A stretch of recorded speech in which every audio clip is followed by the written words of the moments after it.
On Sunday in Arrowhead, the Raiders stunned the Chiefs in one of the biggest upsets of the season. Going into this game, the Chiefs were an 11-point favorite. They were on a 13-game winning streak, extending all the way back to Week 11 of last season. This game almost felt like a sure thing for Kansas City, but that obviously didn't happen. Jon Gruden and the Raiders did the unthinkable, and they beat the Chiefs at home. For this video, I wanted to talk about what exactly happened in this game. How did the Raiders do this, and how did they come back from an 11-point deficit in the first half all the way to creating a 16-point lead in the fourth quarter? For my first takeaway, what consistently stood out to me was how well Derek Carr played in this game. According to Next Gen Stats, he finished by throwing for 3% over his expected completion percentage. He also created a whopping 0.6 expected points per play. Meanwhile, on the other hand, Patrick Mahomes finished with a negative 9% under his expected completion percentage. In contrast to Derek Carr's high numbers, Mahomes only created 0.13 expected points per play, which is roughly 1/4 of what Carr did in this one. Looking over these offenses throughout this game, there were huge plays left and right that happened for both teams. According to my tracking, there were 14 plays that went for 20 or more yards. The fascinating thing is that both teams had an equal number. The key difference, however, is that the Raiders averaged more yards on these big plays. For example, the Raiders averaged 44 yards, while the Chiefs averaged only around 28. Now, this could have been closer if two plays by the Chiefs weren't negated by holding penalties, but the big plays were a total dagger to the Chiefs' defense. They were constantly smoked through the air during this game. Even on down and distances where the Chiefs' defense was expecting the Raiders to just pick up enough yards to move the chains, the Raiders kept their foot on the gas. They were super aggressive. Take this throw at the end of the second quarter. It's 3rd and 2, and the Raiders were down by 4 points. Starting with the formation, a trips bunch to the right, the first thing the defense is going to think is that some sort of run will happen to the strong side of the formation. Maybe a quick hitting inside zone run that could pick up the necessary yards for the first down. To counter this, the defense put 5 defenders in the line of scrimmage while the safety was creeping forward at the start of the snap. While the Raiders didn't end up running the ball in this play, the next thing many offenses will do in this particular down and distance is that they'll use mesh and drag concepts in order to create potential rubs against man coverage. That's also something that safety Daniel Sorensen could have been thinking about as well. This explains his behavior after the snap.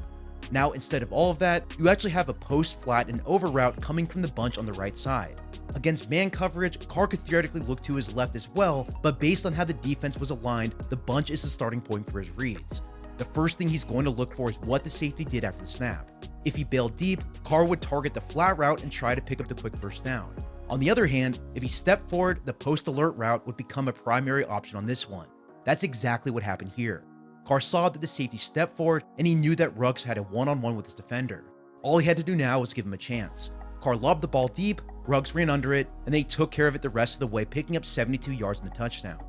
Now, on 3rd and 2, this is a very aggressive play. It's also the correct decision though. Simply put, this offense set themselves up for the high-risk, high-reward opportunities like this one, and they kept executing them when they attacked deep. They never took their foot off the gas.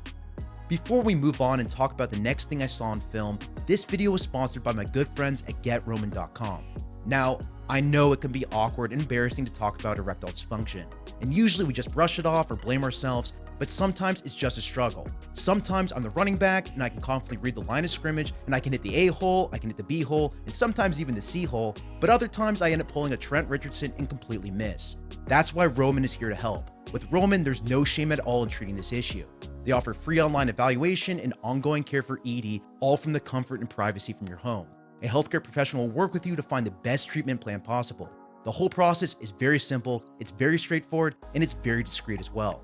If you're one of the many people that have this issue, seriously, you're not alone. Just go to GetRoman.com/gold to get $15 off your first order. Along with medicine to help treat ED, you'll get a free online visit as well as free 2-day shipping.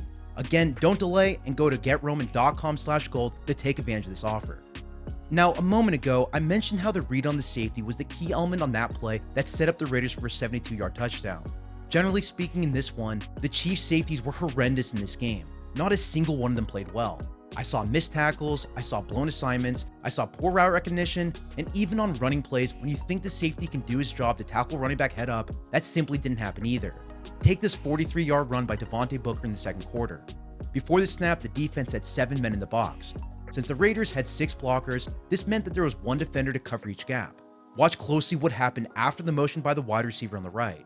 He dragged Tryon Matthew with him as soon as he crossed the formation. Instead of Matthew being the 7th man in the box, there are now 6 defenders covering the same 7 gaps, and this is how the offense created their advantage. What I like about this play beyond this initial pre-snap motion is how well they paired that with the base level power run that they did here. It was a thing of beauty. This play honestly could be my favorite play of this entire game just due to the simplicity and how well it's executed. You have a double team at the point of attack, you have a kick out block by Darren Waller who executed to perfection, and you have a guard that pulled through the open hole without any wasted steps.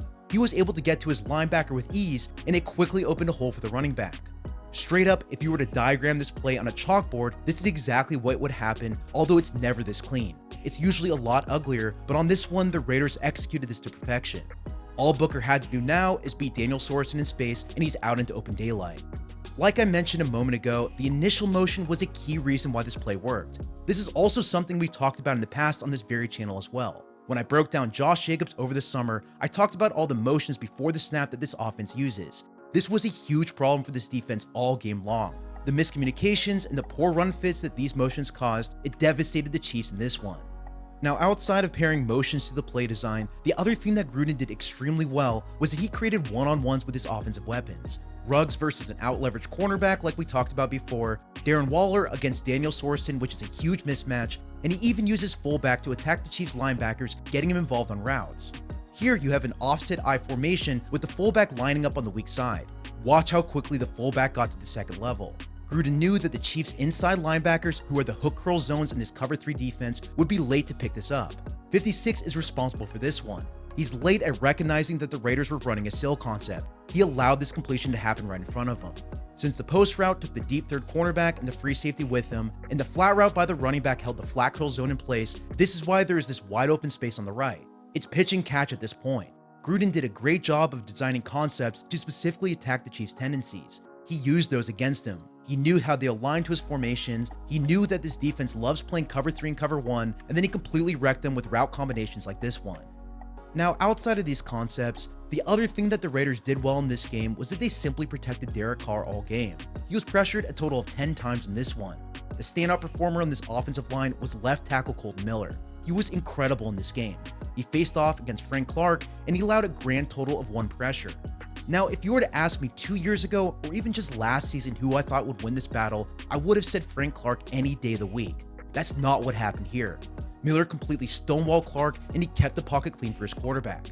The same thing happened for right tackle Trent Brown as well. He also played extremely well in this game, and they both kept the pocket clean for Carr.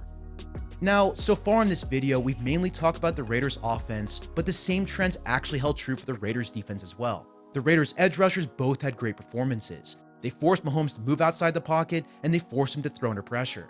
While Carr was just pressured on 31% of his snaps, Mahomes, on the other hand, was pressured on 47% of his. The standout from the Raiders was Clelin Ferrell. It was his best game of his career by far, and he finished with 9 pressures, a batted pass, and 2 run stops. Outside of Ferrell, the other 2 standout performers that I kept seeing pop on film were Jeff Heath and Nick Wikowski. Both were excellent coverage and both helped stall this offense. To show you a play to illustrate this, let's look at Mahomes' interception in the 4th quarter. The Chiefs have a double post route with a snag route on the left, while on the opposite side they have a curl sitting at the 6. The first read from Mahomes is to check the post routes to see if there's an opportunity between zones. Since the Raiders were playing cover 6, which is a combination of cover 4 at the top and cover 2 at the bottom, Mahomes thought he could slip the ball in between the half and quarter safety.